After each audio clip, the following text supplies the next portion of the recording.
करतो। मी सर्वप्रथम तुमचा सर्वांचा आभारी आहे की तुम्ही सर्वांनी मला भरभरून प्रतिसाद दिला, प्रत्येक सांगितलेली गोष्ट तुम्ही ऐकली, त्याची प्रॅक्टिस केली, त्याच्यामुळे मी तुम्हा सर्वांचे आभार व्यक्त करतो। आज आपण रेट मेजरचे जे काही आर्टिकल्स आपण स्टडी करणार होतो, ते रेट मेजरचे आर्टिकल्सचे काही प्रॉब्लेम्स आपण घेत आहोत। ऑलरेडी 2 प्रॉब्लेम झालेले आहेत, ज्याच्यामध्ये आपण काय केलं होतं की एक प्रॉब्लेम घेतला, नंतर दुसरा प्रॉब्लेम घेतला, 2 सिंपल प्रॉब्लेम्स आपण तिथे काय केले, टॅकल केले, जे कशावरती बेस्ड होते, एक सर्कल वरती बेस्ड होता आणि एक डिस्टन्स y अँड x वरती चेंज वरती बेस्ड होता। आता आपण इथे जे प्रॉब्लेम घेत आहोत हे नवीन टेक्स्टबुक नुसार घेत आहोत, त्याच्यामुळे नवीन टेक्स्टबुक मध्ये जे प्रॉब्लेम्स आले आहेत त्याच्यामध्ये व्हरायटी खूप आहे, पण नंबर ऑफ प्रॉब्लेमची संख्या थोडीशी कमी आहे। म्हणून जो प्रॉब्लेम मी घेत आहे ते सगळे प्रॉब्लेमकडे चांगलं लक्ष द्या, कारण एवढे एकच प्रॉब्लेम्स बुक्स मध्ये दिलेले आहेत, परंतु आपल्याला IIT आणि जीला याच्यावरती बरेचसे आणि व्हरायटी ऑफ प्रॉब्लेम सोडवायचे आहेत। म्हणून एक चांगला प्रॉब्लेम जर तुम्ही समजून घेतला, मी प्रॉब्लेम सोडवताना त्याची व्हरायटी पॉसिबिलिटी जे आहेत क्वेश्चन बदलण्याचे ते पण एक्सप्लेन करणार आहे, त्यामुळे त्याकडे चांगलं लक्ष द्या, जेणेकरून कोणताही प्रॉब्लेम जर तुमच्या समोर आला तर तुम्ही इझिली त्याला टॅकल करू शकता। तर बघा इथे प्रॉब्लेम काय म्हटलंय, water is being poured at a rate of 36 meter cube per second। Carefully लक्ष द्या, water is being poured काय केलंय, at a rate of 36 meter cube per second। Metre cube per second, metre cube मध्ये आपण volume express करतो, volume per second दिलंय, मी थोडक्यात व्हॉल्यूमचा रेट दिलाय। being poured at a rate of into a cylindrical vessel। सर्वात आधी आपण तर काय करतो, गिवन मध्ये जॉमेट्री मेन्शन करतो। चला काय गिवन मध्ये जॉमेट्री कोण आहे, सिलेंडर। कोण दिलाय आपल्याला, सिलेंडर दिलाय। ऑफ बेस रेडियस, सिलेंडर सर्वांना माहिती आहे की समजा अशा पद्धतीचा हा काय आहे, सिलेंडर आहे। प्रॉब्लेम जितका चांगला तुम्ही समजून घेणार तितका तुम्हाला सोडवायला हेल्प होणार। हा सिलेंडर दिलाय बरोबर ना, तर सिलेंडरची ही काय असते, हाईट, आणि सिलेंडरची ही किंवा ही काय असते, रेडियस, दोन्ही काय असतात सेम। माता मी म्हटलंय cylinder vessel of base radius 3 metre. Base radius म्हणजे हा बेस आहे, ही त्याची काय झाली रेडियस, मग रेडियस म्हणजे किती झालं तुम्हाला, r = 3 सेंटीमीटर दिलाय। आता ह्या सिलेंडर मध्ये काय केलंय, पाणी ओतलंय। आता जे काही वॉटर इज बीइंग पोर्ड म्हटलंय, म्हणजे याच्यामध्ये आपण काय ओतलंय, पाणी ओतलंय, आणि हे पाणी ओतण्याचा, पाणी टाकण्याचा, त्या सिलेंडर मध्ये पाणी भरण्याचा जो रेट आहे तो किती आहे, 36 मीटर क्यूब पर सेकंद, म्हणजे व्हॉल्यूमचा रेट दिला dV/dt, किती दिला तुम्हाला, 36 centimetre cube per second. Data बघा, इथं रेडियस 3 मीटर दिली, व्हॉल्यूम ते सिलेंडर भरण्याचा रेट किती आहे, 36 मीटर क्यूब पर सेकंद, म्हणजे एका सेकंदामध्ये त्याच्यामध्ये 36 मीटर क्यूब इतकं वॉटर काय होतंय, भरलं जातंय। आता पुढे find the rate at which, find the rate म्हटले, काहीतरी विचारले, वॉटर इज रायझिंग। रायझिंग म्हणजे याच्यामध्ये जसं तुम्ही पाणी टाकणार आहात तसंच हे काय होणार आहे, भरलं जाणार आहे। म्हणजे या पाण्याची जी काय हाईट आहे, स्टार्टिंगला इतकी असेल, नंतर इतकी असेल, नंतर इतकी, असं ते भरलं जाणार। म्हणजे ही जी हाईट आहे ही काय होणार आहे, त्याची वाढत जाणार, हाईट म्हणा किंवा डेप्थ म्हणा, बरोबर ना। त्यांनी काय आलं, वॉटर इज रायझिंग म्हणजेच काय, किंवा depth of water is rising, height म्हणा डेप्थ म्हणा वेगवेगळे शब्द येणार आहेत। मी तुम्हाला थोडक्यात काय करायची आहे, ह्या पाण्याची हाईट किती वाढणार, इतकं पाणी पर सेकंद पडत असताना हाईट किती वाढणार आहे हे तुम्हाला कॅल्क्युलेट करायचं आहे। म्हणजे तुम्हाला dH/dt हे विचारलेलं आहे। मग आता केअरफुली लक्ष द्या, मग आपल्याला काय माहिती, सिलेंडर, सिलेंडरच्या व्हॉल्यूम बद्दल डाटा दिलाय, मग म्हणणार we know volume of cylinder. काय volume of cylinder, volume of cylinder V = काय formula, πr²h। Volume of cylinder मी तुम्हाला कालच म्हटलं, तुम्हाला सगळे बेसिक फॉर्म्युले माहिती पाहिजे। मग व्हॉल्यूम ऑफ सिलेंडरचा फॉर्म्युला काय, V πr²h। मला डिफरन्शिएट करतो, differentiate with respect to t, मग आता काय होईल, dV। आता बघा केअरफुली लक्ष द्या, इथं ऑलरेडी तुम्हाला काय दिली, रेडियस दिलेली, सिलेंडरची रेडियस, जसं पाणी तुम्ही टाकताय म्हणून हाईट चेंज होते, रेडियस चेंज होत नाहीये, म्हणजे रेडियस काय झाली, कॉन्स्टंट झाली। इथं वाटलं तुम्हाला कळावं म्हणून लिहून ठेवतो, r इज कॉन्स्टंट। सिलेंडरची रेडियस कधीच चेंज होत नाही, मग काय होईल, देअरफॉर dV/dt, पाय कोण आहे, कॉन्स्टंट, इथं रेडियस सुद्धा काय, r² कॉन्स्टंट, म्हणजे काय dH/dt। मग आपला dV/dt दिलेला व्हॅल्यू पुट केली, 36 metre cube per second = πr² * dH/dt काय करायचं आहे, फाइंड करायचा आहे। मग आता केअरफुल लक्ष द्या, आर ची व्हॅल्यू आपल्याला माहिती आहे सर्वांना, किती आर ची व्हॅल्यू 3 मीटर, इथे पुट केली तर किती येईल 36 मीटर क्यूब पर सेकंद is equal to pi into 3 चा स्क्वेअर म्हणजे किती 9 metre square into DH by dt. आपल्या डीएच बाय dt फाइंड करायचं, बाकी सगळे इकडे आणलं तर काय भेटेल आपल्याला, therefore DH upon dt is equal to हा किती तुमचा 36 मीटर क्यूब पर सेकंद divided by pi into 9 into metre square. मग 9 चोक 36 म्हणजे किती आलं 4 अपॉन पाय, हा मीटर स्क्वेअर, यातले 2 कॅन्सल, मीटर पर सेकंद म्हणजे डीएच अपॉन dt ही व्हॅल्यू किती आली 4 अपॉन पाय मीटर पर सेकंद. शेवटी स्टेटमेंट लिहायचं, काय statement, therefore the rate of water rising, the rate of water rising in cylindrical vessel is 4 upon pi metre per सेकंद. Carefully लक्ष द्या. आता त्याच्यामध्ये काय काय चेंज होऊ शकतं, इथे तुम्हाला काय केलं, व्हॉल्यूमचा रेट दिलाय, त्याऐवजी तुम्हाला काय दिला जाऊ शकतो, हाईटचा रेट दिला जाऊ शकतो, व्हॉल्यूमचा रेट विचारला जाऊ शकतो. अजून एकदा तुम्हाला काय दिलं जाऊ शकतं की याचा सरफेस एरिया दिला जाऊ शकतो, सरफेस एरियाचा रेट दिला जाऊ शकतो, कुणाच्या सिलेंडरच्या सरफेस एरियाचा रेट, आणि तुम्हाला हाईटचा रेट किंवा व्हॉल्यूमचा रेट विचारला जाऊ शकतो. मग डाटामध्ये तुम्हाला काय दिलंय ते चांगलं ऑब्झर्व करायचं आणि मग फॉर्म्युले वापरायचे. मग सिलेंडरचा फॉर्म्युला तुम्हाला माहित पाहिजे, सिलेंडरचा सरफेस एरियाचा कर्व्ड सरफेस एरियाचा फॉर्म्युला काय आहे 2 पाय आर एच, आणि एरिया ऑफ बेस काय असतो पाय R square.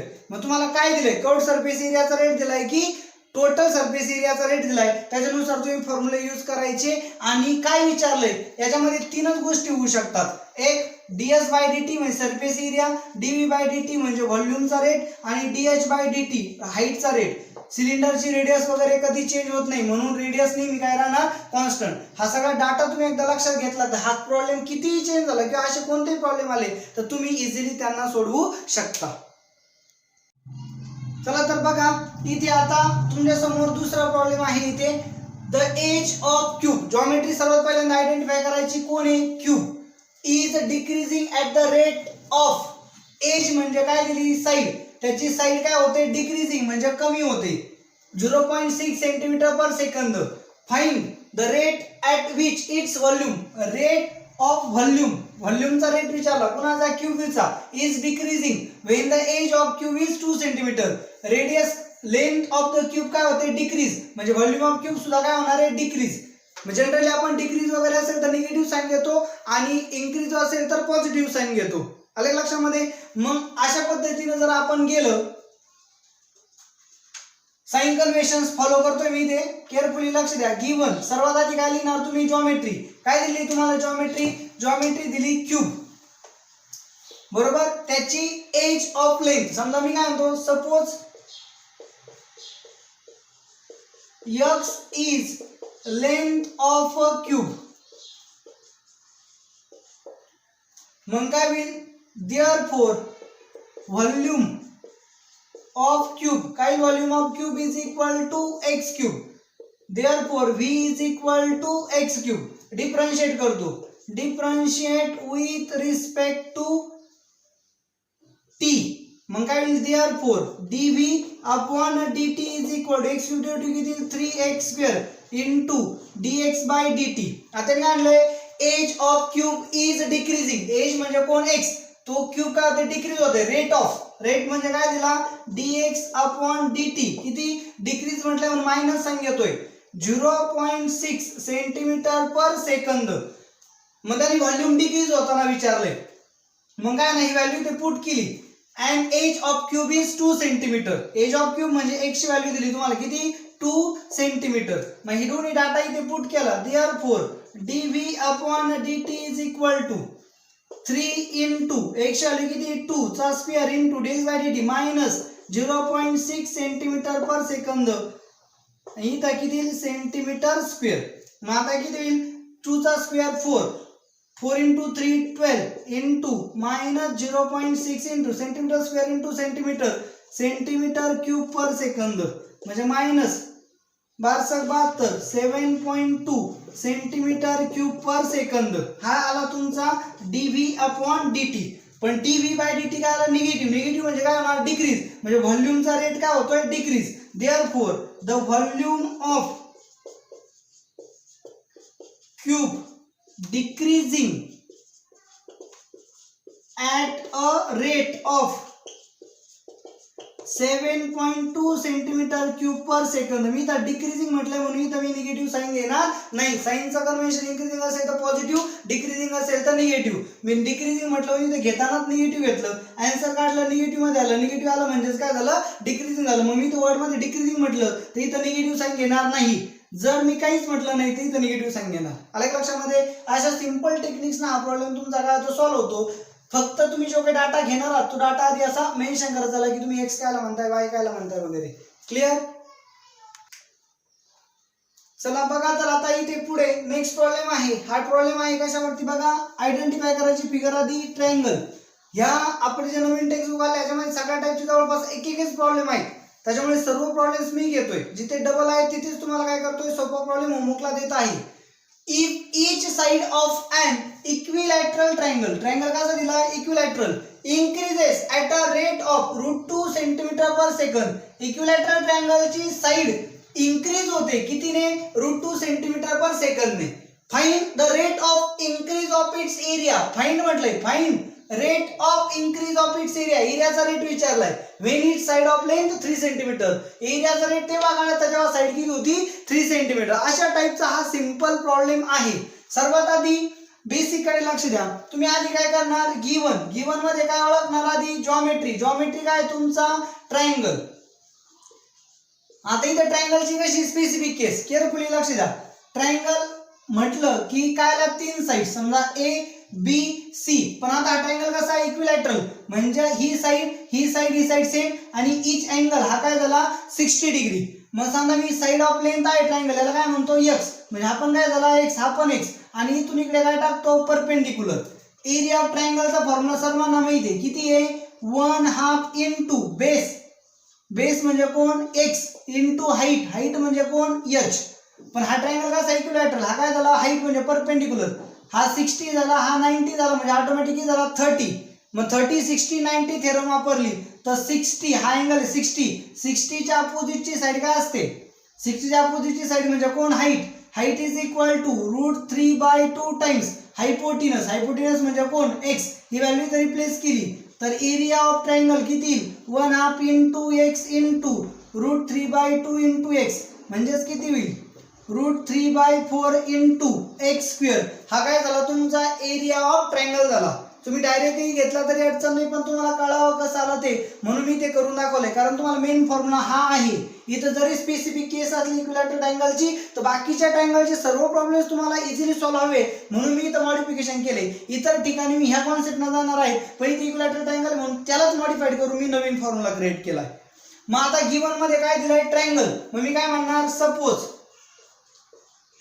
Suppose the side of a triangle is, side of an equilateral triangle is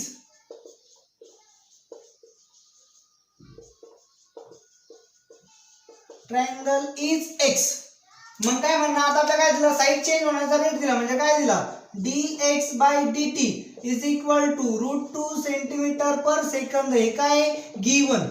आणि तुम्हाला काय विचारलंय dA/dt त्या ट्रायंगलचा एरियाचा रेट कसा इन्क्रीज होईल असं विचारलंय. आता इथं इन्क्रीज म्हटलंय म्हणून चेंज आपण पॉझिटिव्ह घेतला. इथं पण इन्क्रीज विचारलं म्हणजे dA/dt सुद्धा काय यायला पाहिजे पॉझिटिव्ह यायला पाहिजे. मग आता काय म्हणणार वी नो, माहिती नसलं तरी काय म्हणायचं we know. Area of triangle is calculate करून दिलाय √3/4 इंटू एक्स स्क्वेअर. मग याला काय करणार differentiate with respect to t, म्हणजे काय dA/dt is equal to √3/4 into x square. X स्क्वेअरचा डेरिव्हेटिव्ह किती 2x इंटू dx/dt. 2 ने तर डिवाइड केलं म्हणजे किती आलं √3/2 into x into dx/dt. Value put करा. व्हॅल्यू पुट केली तर काय होईल dA/dt इज इक्वल टू हा √3/2.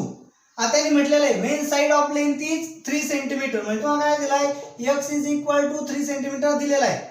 मी इथे x व्हॅल्यू टाकली इंटू 3 इंटू dx/dt किती आहे √2.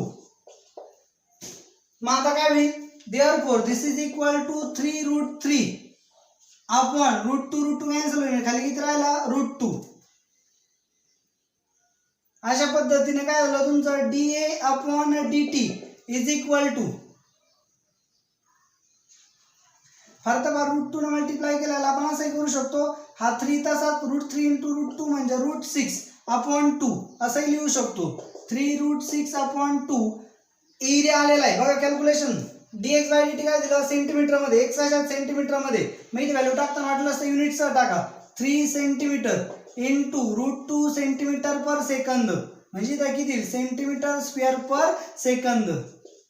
आणि नंतर शेवटी काय लिहायचं तुम्ही statement, therefore the area of triangle increases at a rate of 3√6/2 centimetre square पर सेकंद. केअरफुली कॅल्क्युलेशन्स करा, प्रॉब्लेम कडे केअरफुली लक्ष द्या. बेसिक फॉर्म्युला, इतर ट्रायंगलचे प्रॉब्लेम तुम्हाला ह्या फॉर्म्युला सोडवायचे आहेत, याकडे चांगलं लक्ष द्या. ओके चला तर बघा आता इथे परत तुम्हाला एक प्रॉब्लेम दिलेला आहे. मी तुम्हाला आधी सांगितलं की प्रत्येक कॅटेगरीमध्ये एक एकच प्रॉब्लेम इथे तुम्हाला पाहायला मिळणार आहे न्यू सिलेबस मध्ये. त्याच्यामुळे नीट लक्ष द्या, म्हणजे जेणेकरून तुम्हाला बाकीचे जी मेन्स लेवलचे प्रॉब्लेम, IIT लेवलचे प्रॉब्लेम्स इझिली काय झाले पाहिजे, टॅकल झाले पाहिजे. तसे आपण शीटमधनं प्रॅक्टिस घेणार आहोतच. A water is poured into a inverted hollow cone. काय दिले तुम्हाला, इन्व्हर्टेड हॉलो कोन दिलाय. मग सर्वात पहिल्यांदा तुम्ही काय आयडेंटिफाय करणार, जॉमेट्री. गिवन जॉमेट्री कोण आहे, कोन. इन्व्हर्टेड, इन्व्हर्टेड म्हणजे कसा असेल तो अशा पद्धतीनं, हा त्याचा काय असेल ऍक्सिस ऑफ कोन, आणि हा काय झाली त्याची रेडियस. मग ही झाली त्याची height of cone, this is radius of cone, आणि this is slant height of cone. पुढे काय म्हटलंय, whose semi vertical angle. Semi vertical angle म्हणजे काय, केअरफुल लक्षात घ्या. हाईट जी आहे ती वॉल ऑफ कंटेनर सोबत म्हणजे वॉल ऑफ कोन सोबत इथं जो अँगल तयार करणार आहे याला आपण म्हणतो सेमी व्हर्टिकल अँगल. आणि हा पूर्ण अँगल म्हणजे काय असतो, अँगल ऑफ कोन. मग हा सेमी व्हर्टिकल अँगल म्हणजे तुम्हाला काय दिला, हा अँगल दिला किती दिला 30 डिग्री. हा अँगल किती दिलाय 30 degree. so that its depth increases at the rate of 1 centimeter per second. मग याच्यामध्ये तुम्ही काय टाकलं, आता वॉटर पोर्ट करताय म्हणजे पाणी भरताय. मग जसं पाणी भरणार तसं याची लेवल काय होत चालणार, वाढत चालणार. आता इथे ट्रबल असा आहे, केअरफुली लक्ष द्या. मी तुम्हाला मागच्या बेसिक लेक्चर मध्ये, थेरी लेक्चर मध्ये पण तुम्हाला सांगितलं होतं की जसं कोन मध्ये तुम्ही पाणी टाकणार आहात तसं त्याची हाईट वाढणार आहे.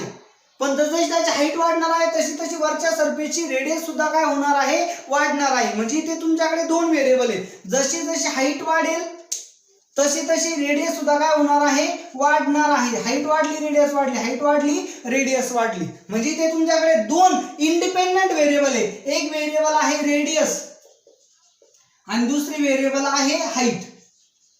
ओके चला पुढे. मग आता काय करणार, हीच काय म्हटलंय, that it's depth increases at the rate of 1 centimetre per second. म्हणजे डेप्थ वाढण्याचा रेट दिला. मी इथं म्हणतो मी सपोज HB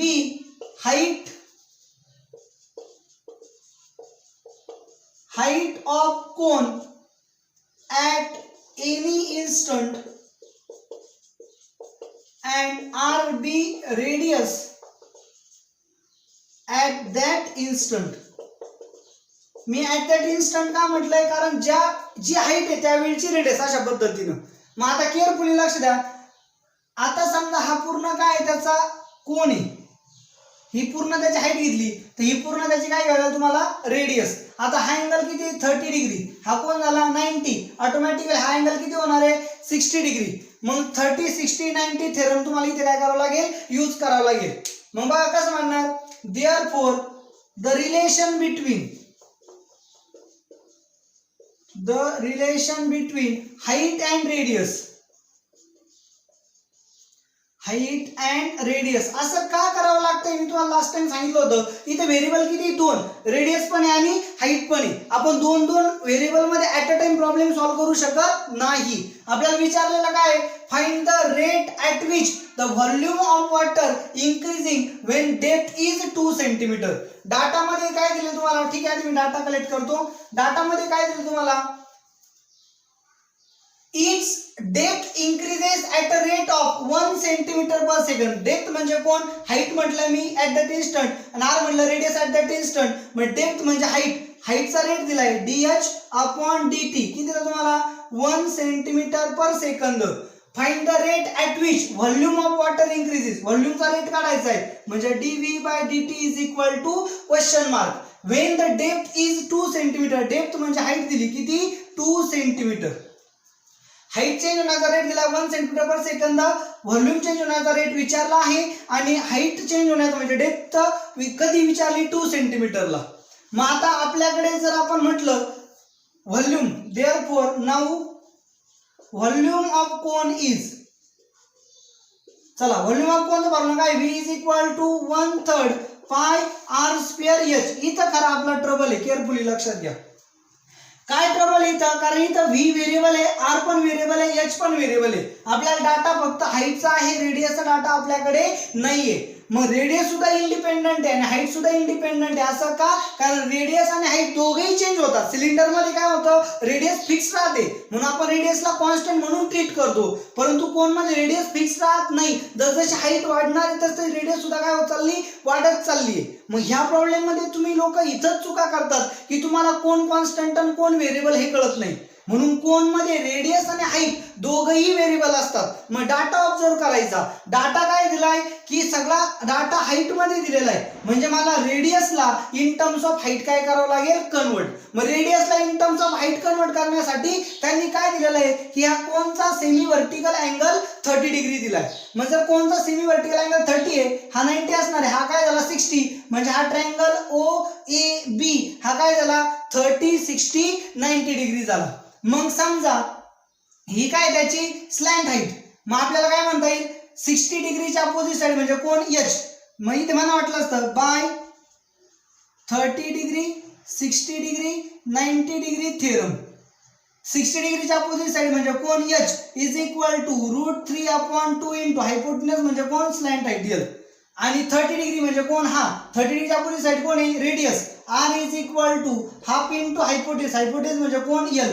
ह्या दोघांनी डिवाइड करा. So R/H is equal to 1/2L √3/2L. मग 2 कॅन्सल झाला, L कॅन्सल झाला. Implies that R is equal to 1/√3 into H. अशा पद्धतीने मी R ला in terms of H convert केलं. जर माझ्याकडे डाटा रेडियस मध्ये असता म्हणजे dr/dt अशा फॉर्मॅट मध्ये असता तर मी H ला इन टर्म्स ऑफ R मध्ये कन्वर्ट केलं असतं. कोणच्या हे प्रॉब्लेम कडे चांगलं लक्ष द्या. कोन मध्ये दोन इंडिपेंडेंट व्हेरिएबल असतात, हाईट पण रेडियस पण. मग तुम्हाला जे काही विचारलेलं असेल त्याच्यानुसार तुम्हाला डाटा काय दिलाय त्याच्यानुसार एका व्हेरिएबलला दुसऱ्या व्हेरिएबल मध्ये कन्वर्ट करावं लागेल. मग त्याच्यासाठी तुम्हाला काही ना काही डाटा हा क्वेश्चन मध्ये प्रोव्हाइड केलेला असणार आहे.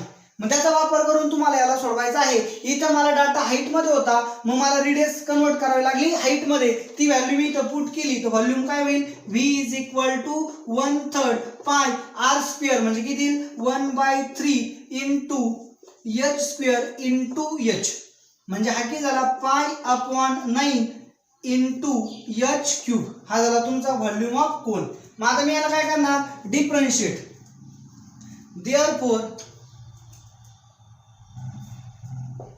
therefore differentiate with respect to t.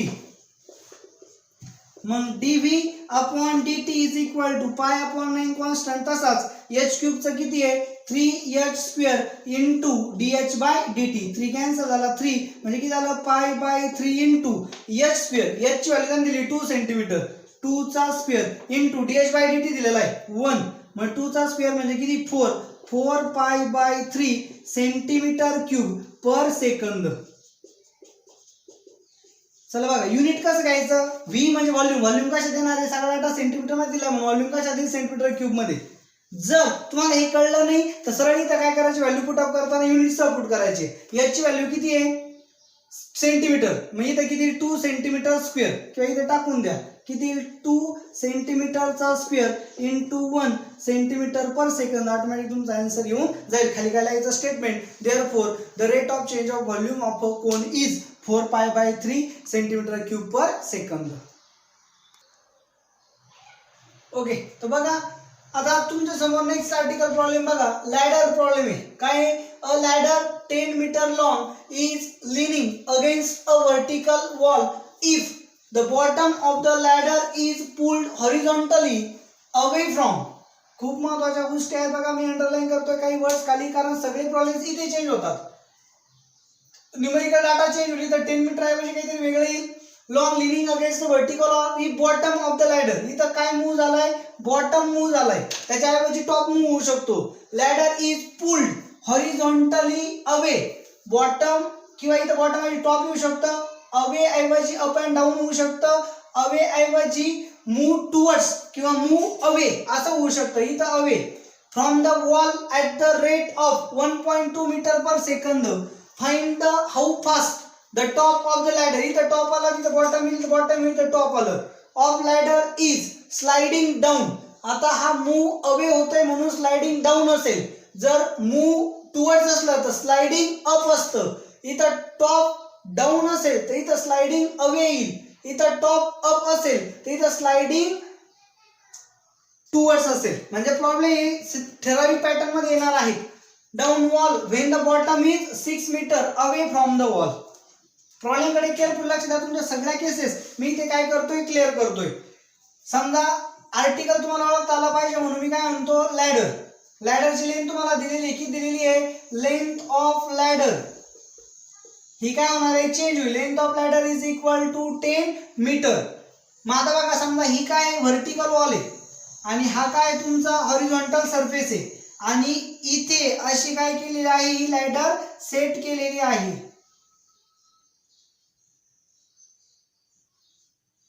चला बघा लक्ष द्या. मग याला मी समजा ओ म्हणतो, ओ ए, आणि याला मी काय म्हणतो? बी. म्हणजे ए बी काय झाली? लेंथ ऑफ लॅडर झाली. आता मी ओ ए ला काय म्हणतो? एक्स, आणि ओ बी ला काय म्हणतो? वाय. मी याला काय म्हणा? ओ ए म्हणजे काय? लक्ष द्या सर्वांनी, प्रॉब्लेम फॉर्म्युलेट करतोय मी. ओ ए म्हणजे काय? लेंथ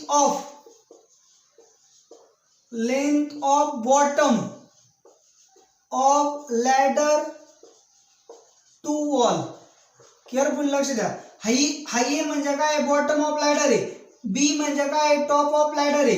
मग ओ ए हे डिस्टन्स काय? ही vertical wall to bottom of ladder यांच्यामधलं डिस्टन्स किंवा लेंथ आहे, म्हणून इथं म्हटलं मी length of bottom of ladder to wall. आणि ओ बी काय? ओ बी म्हणजे हा कोण आहे? हॉरिझॉन्टल फ्लोर आहे, बरोबर ना. मग टॉप ही वॉल आहे, हा top of ladder to horizontal मधला डिस्टन्स आहे. Length of top of ladder to horizontal surface.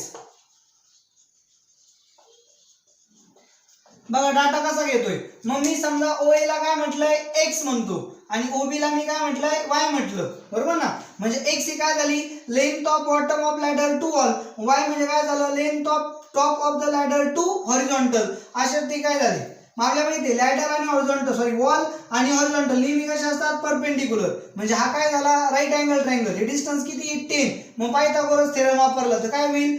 X square plus y square is equal to 10. लक्षात ठेवा, हे कोणत्याही काय होणार आहे? कोणत्याही लॅडरच्या प्रॉब्लेमसाठी तुम्हाला सेम प्रोसेस न जायचं आहे. आता लक्षात घ्या, जर ही लॅडर काय झाली? मूव, आता हा लॅडर आहे, लॅडरचा बॉटम आहे, बॉटम काय होऊ शकतो? एक तर मूव अवे किंवा मूव टुवर्ड्स द वॉल असं होऊ शकतं, किंवा हा काय होऊ शकतो? टॉप स्लाइडिंग अप किंवा स्लाइडिंग डाऊन असं होऊ शकतो. मग आता याच्यामध्ये सुद्धा काय एक स्पेसिफिक रिलेशन्स आहेत. जर लॅडरचा जो बॉटम आहे हा अवे गेला तर टॉप काय येणार आहे? डाऊन, बरोबर ना. आणि लॅडरचा बॉटम जर टुवर्ड्स वॉल गेला तर टॉप काय होणार आहे? अप. म्हणजे जर हा असं गेलं तर ती अशी कंडिशन होईल. टॉप काय झाला? अवे गेला, इथं ए झाला, इथं बी झाला, आणि जर हा इकडे आला म्हणजे अप इकडे नॉर्मल झाला तर हा असा पुढे जाईल. अशा कंडिशन्स आहे, न्यू पोझिशन्स. आले लक्षामध्ये. म्हणून जर फक्त बॉटम अवे गेलाय का टुवर्ड्स गेलाय, टॉप डाऊन आलाय की अप झाला एवढं चेक करायचंय. टॉप अप झाला तर लॅडर टुवर्ड्स येणार आहे, टॉप डाऊन झाला लॅडर अवे जाणार आहे, लॅडर अवे गेली टॉप डाऊन येणार आहे, लॅडर टुवर्ड्स आली टॉप अप जाणार आहे. एकदम सिंपल केसेस आहे. आता मग तुम्हाला काय दिलंय त्याकडे चांगलं लक्ष द्या. हे झाले तुमच्या सगळ्या व्हरायटीचे प्रॉब्लेम्स. आता चेंजेस काय होणार आहे. If the bottom of the ladder is pulled horizontally away. आता आपली केस कशी आहे की हा लॅडर जो आहे हा लॅडर अवे गेला म्हणजे ही दुसरी कंडिशन आहे. मग आपल्याकडे क्लिअर आहे की जर लॅडरचा बॉटम अवे गेलाय वॉलपासनं तर टॉप काय होणार आहे डाऊन होणार आहे. At the rate of 1.2 metre per second. आता हा अवे किती स्पीडने गेला आहे तर 1.2 मीटर पर सेकंड. म्हणजे आता एक्स काय होणार आहे चेंज. एक्स काय होणार वाढणार आहे कितीच्या स्पीडनं 1.2 मीटर पर सेकंडच्या स्पीडनं वाढणार आहे. इन शॉर्ट तुम्हाला काय दिलंय dx upon dt is equal to 1.2 metre per second हे दिलेलं आहे. Find the how fast top of the ladder is sliding down. Down already त्यांनी म्हटलेलंच आहे. The wall when the bottom is 6 metre. तुम्हाला काय विचारलं स्लाइडिंग डाऊन. जर x वाढला तर y काय होणार आहे कमी होणार आहे. तेच तुम्हाला विचारलंय dy बाय dt. y किती ना चेंज होईल त्याचा रेट विचारला. आणि मग काय दिलं when the bottom is 6 metre. Bottom is 6 metre म्हणजे इथून बॉटमचे डिस्टन्स किती असणार आहे 6 मीटर. म्हणजे x ची व्हॅल्यू तुम्हाला दिली 6 मीटर. मग ही व्हॅल्यू जर इथे टाकली तर इथे आपण म्हणू शकतो when x is equal to 6 meter then x square plus y square is equal to 100 become. हा become काय होईल y square is equal to 100 minus 6 square म्हणजे 100 minus 36 is equal to 64. Therefore y square is equal to 64. Therefore y is equal to 8 meter. म्हणजे काय झालं as x is equal to 6 meter y is equal to 8 meter. म्हणजे यावेळेस हा x 6 metre लांब height काय असणार आहे 8 मीटर असणार आहे. मग आपल्याला काय करायचं आहे dy बाय dt टॉप खाली येण्याचा रेट काढायचा आहे. मग मी काय म्हणणार as x square plus y square is equal to 100. Therefore y square is equal to 100 minus x square. इथं काय करणार differentiate with respect to t केलं तर y square चा रेट किती 2y dy by dt 100 to 0 minus x square चा rate किती 2x into dx by dt 2 काय झाले कॅन्सल y तिकडे जाऊन डिवाइड होईल. therefore dy by dt is equal to minus x upon y into dx by dt. Value टाका minus x किती 6 y त्यावेळेस किती ऑटोमॅटिकली 8 dx by dt किती आहे 1.2. मग व्हॅल्यू टाकली तर किती 1272 minus 7.2 upon 8 is equal to minus 0.9 centimetre per second. Minus काय सांगतं की y हा काय होतो कमी होतो म्हणजे y काय होतो डाऊन होतो. Therefore top of bottom slides down. डाऊनचा अर्थ हा निगेटिव्ह साइन आहे. Slides down at a rate of 0.9 centimetre per second. मी इथं डाऊन म्हटलं म्हणून इथं साइन मायनस दिलं नाही. इथं जर डाऊन म्हटलं नाही तिथं साइन काय करावं लागेल मायनस द्यावं लागेल. मग तुम्हाला अशा पद्धतीने लॅडरचे सगळे पॉसिबल प्रॉब्लेम्स मी इथं सांगितले. लॅडरचा डाटा घ्यायचा रिलेशन घ्यायचं काय दिलंय क्वेश्चन मधून ते घ्यायचं.